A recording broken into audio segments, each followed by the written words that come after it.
আমরা দেবিদ্বারে দুইটা জিনিস করব। এক, আমরা একটা বিদেশিদের রেমিটেন্স যোদ্ধাদের জন্য আমরা একটা ভাষার স্কুল খুলবো। ভাষার কি? ভাষার স্কুল। অর্থাৎ বিদেশে যাওয়ার আগেই যে যদি অ্যারাবিক কোনো কান্ট্রিতে যায়, সে যেন অন্তত কমিউনিকেশন স্কিলটা, সে তো আর ওখানে পিএইচডি করতে যাবে না, যাবে অন্তত যেন কথা বলাটা, আমার বেতনটা কত, আমার কাজটা কি, না বেতন এত, এটা হবে না, আরো বাড়াই দিতে হবে, এই কমিউনিকেশন স্কিলটা যেন সে দেশ থেকেই শিখে বিদেশে যাইতে পারে। সেজন্য আমরা দেবিদ্বারে একটা ল্যাঙ্গুয়েজ ইনস্টিটিউট খুলবো ইনশাআল্লাহ। এবং এই ইনস্টিটিউশনে আমরা অ্যারাবিক, স্প্যানিশ, জাপানিজ, আমাদের এখানে অনেক মানুষ আছে, জাপানে আছে, আছে না, ইংলিশ, এই বেসিক কমিউনিকেশন স্কিলের আমরা ল্যাঙ্গুয়েজ স্কিল ইনস্টিটিউশন খুলে দেব ইনশাআল্লাহ।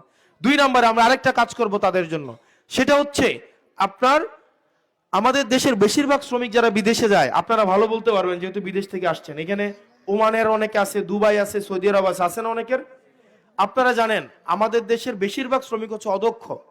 তারা যদি একটা লাইট ঠিক করতে পারে, একটা ফ্যান ঠিক করতে পারে, একটা ফ্রিজ ঠিক করতে পারে, একটা এসি ঠিক করতে পারে, তাইলেও তাদের বেতন অনেক বেশি বাইরে যায়। যায় কিনা? যায় কিনা? ও হয় কিনা? ও এই কারণে এই যে টেকনিক্যাল যে কাজগুলা, এগুলার জন্য আমরা একটা স্কিল ডেভেলপমেন্ট, আমরা একটা ইনস্টিটিউট খুলবো দেবিদ্বারে।